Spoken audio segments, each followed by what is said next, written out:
તો મિત્રો તમે પણ કેપકટનું થંબનેલ જોઈને આવ્યા છો અને તમારે પણ જો આવો પ્રોબ્લેમ આવે તો આમાં મૂંઝાવાની જરૂર નથી, કેમ કે હવે આ પ્રોબ્લેમ છે ને આ તમારો ભાઈ 1 મિનિટમાં સોલ્વ કરી આપશે.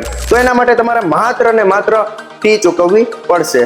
અરે ના કોઈ ફીની વાત નથી કરતો, પરંતુ તમારે આના માટે માત્ર અમારી ચેનલને સબસ્ક્રાઇબ કરવાની રહેશે. તો ચાલો આપણે વિડીયોને શરૂઆત કરીએ. ફર્સ્ટ ઓફ ઓલ તો સેટિંગમાં જાય ને એપ મેનેજરમાં જાય, કેપકટનો બધો જ એ કેશ ડેટા છે ને એ ડિલીટ કરી નાખો, કાં તો પછી આખો જ ડેટા ક્લિયર ઓલ ડેટા કરી નાખો.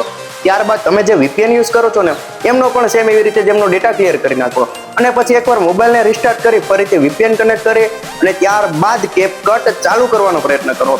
આઈ હોપ કે તમારો આ પ્રોબ્લેમ સોલ્વ થઈ જશે, કેમ કે મારે પણ ઘણી વખત છે ને આ પ્રોબ્લેમ આવતા હોય છે. તો સેમ હું પણ આ જ પ્રોસેસ કરું છું, તો મારું પણ કેપકટ ચાલુ થઈ જશે. તો તમારું પણ ચાલુ થઈ જશે અને જો છતાં પણ ચાલુ ન થાય અને કોઈ પણ કેપકટ ફેસબુક કે ઇન્સ્ટા કોઈ પણ બાબતનો તમારે ટેક વિડીયો જોતો હોય ને તો તમે નીચે કોમેન્ટ કરી દેજો. તો ચાલો મળીએ આવતા વિડીયોમાં. જય દ્વારકાધીશ, રાધે રાધે.